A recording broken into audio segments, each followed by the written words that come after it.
అన్ని బీసీ సంఘాల మద్దతుతో ఈ నెల 18న తెలంగాణ బంద్ నిర్వహిస్తామని అన్నారు రాజ్యసభ సభ్యుడు ఆర్ కృష్ణయ్య. ప్రజలందరూ కలిసి బంద్ను విజయవంతం చేయాలని పిలుపునిచ్చారు. అన్ని రాజకీయ పార్టీలు, కుల సంఘాలు మద్దతు ఇవ్వాలని కోరారు. బీసీల ఐకమత్యం, రిజర్వేషన్ల కోసం బీసీ జేఏసీని ఏర్పాటు చేస్తామని అన్నారు. ఒక రాష్ట్రంలో ఉద్యమం జరిగితే ఆ ప్రభావం ఇతర రాష్ట్రాలపై కూడా పడుతుందని అంటున్న ఆర్ కృష్ణయ్యతో Mounika face to face. BC వాసులను ఏకం చేసేందుకు వాళ్ళ మధ్యలో ఐకమత్యం తీసుకేందుకు ఇప్పటికీ ఎన్నో కార్యక్రమాలను ఏర్పాటు చేయడం జరిగింది. ఇందులో భాగంగానే బంద్ కూడా పిలిపించారు ఆర్ కృష్ణయ్య. మరి బంద్ ఎలా ఉండబోతుంది, ఆ రోజు ఎలాంటి బంద్ ఏర్పాటు చేయబోతున్నారు, దాంతోపాటు ముందున్న యాక్షన్ ప్లాన్ ఎలా ఉందో తెలుసుకుందాం. ప్రజలు మనతో పాటు ఆర్ కృష్ణయ్య వారితో మాట్లాడదాం. అన్న, బీసీ వాసులను ఒక్క చేసేందుకు చాలా కృషి చేస్తున్నారు, ఈ రిజర్వేషన్ పట్ల పోరాటం చేస్తున్నారు. సో బీసీ బంద్ కూడా పిలిపించారు. ఏ రోజు బంద్ ఉండబోతుంది, ఎలాంటి బంద్ చేయబోతున్నారు? మొదట 14కు బంద్ పిలిపించాము. ఈరోజు అన్ని బీసీ సంఘాలు, కుల సంఘాలు కలిసి బీసీ బంధుల కంటే ముందు సిద్ధాంతపరంగా భావజాలాన్ని మరింత కరపత్రాల రూపకంగా, వారపత్రాలు ఇట్లా పెట్టి బంద్కు అంతటా ప్రిపేర్ అయి ఉన్నాం. బ్రహ్మాండమైన బంద్ జరిగేది. ఇంకా దీన్ని మరింత పకడ్బందీగా చేయడానికి అన్ని సంఘాలు కలుస్తున్నాయి కాబట్టి బీసీ జాక్ ఆధ్వర్యంలో 18 నాడుకి వాయిదా వేసినాం. బంద్ విరమించుకోలే, వాయిదా వేసి బంద్ 18 నాడు అత్యంత బ్రహ్మాండంగా, చరిత్రలో లేని విధంగా బంద్ జరుగుతుంది. కాలేజీలు, స్కూళ్ళు బంద్ చేయాలి, షాపులు బంద్ చేయాలి, ప్రభుత్వం బస్సులు బంద్ చేయాలి, మొత్తం ప్రజా జీవితం స్తంభింపజేయాలి. పీస్ఫుల్గానే చేయమని చెప్పి నేను కార్యకర్తలకు విజ్ఞప్తి చేస్తున్నా.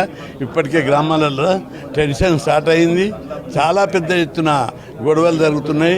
అక్కడక్కడ కులాల మధ్యలో గొడవలు జరుగుతున్నాయి. చేయొద్దని నేను విజ్ఞప్తి చేస్తున్నా అందరికీ.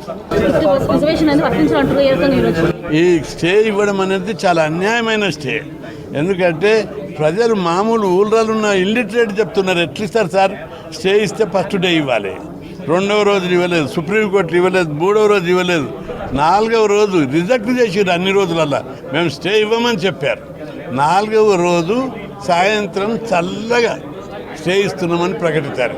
ఇది చాలా దుర్మార్గము, అన్యాయం.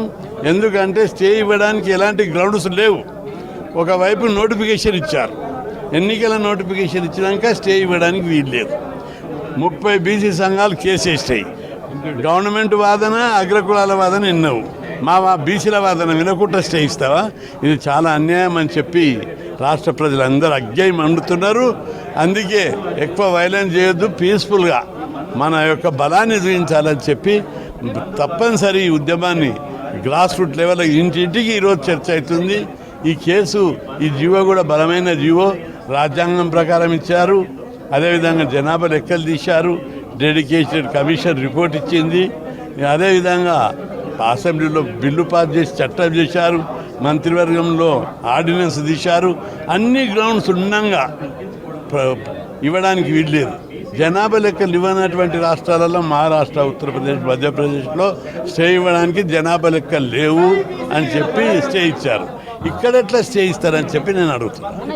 ఈ బంద్ తర్వాత ఎలా ఉండబోతుంది, యాక్షన్ ప్లాన్ ఎలా ఉండబోతుంది? కుల సంఘాలు, బీసీ సంఘాలు ప్రతి టౌన్లో, నియోజకవర్గం లోపల మరియు జిల్లా హెడ్ క్వార్టర్ లోపల రౌండ్ టేబుల్ సమావేశాలు, కుల సంఘాలు, బీసీ సంఘాల సమావేశాలు, అఖిలపక్ష సమావేశము, ఆల్ పార్టీ మీటింగ్లు, సెమినార్లు, రౌండ్ టేబుల్ కాన్ఫరెన్సులు పెట్టాలని చెప్పి పిలుపునిచ్చాము. ఈ ఉద్యమం లోపల సర్పంచులు, ఎంపీటీసీలు, జడ్పీటీసీలు ప్రతి ఒక్కరు పాల్గొవాలి. మీకోసం మేము చేస్తున్నాం, మీరు అందరు ఇన్వాల్వ్ కావాలని అందరికీ నేను త్వరలోపలనే ఈ ప్రోగ్రామ్స్ అందడే బంద్ తర్వాత కూర్చొని పెద్ద ఎత్తున లక్షలాది మందితో మిలియన్ మార్చ్ చేసి హైదరాబాద్ను దిగ్బంధం చేస్తాం.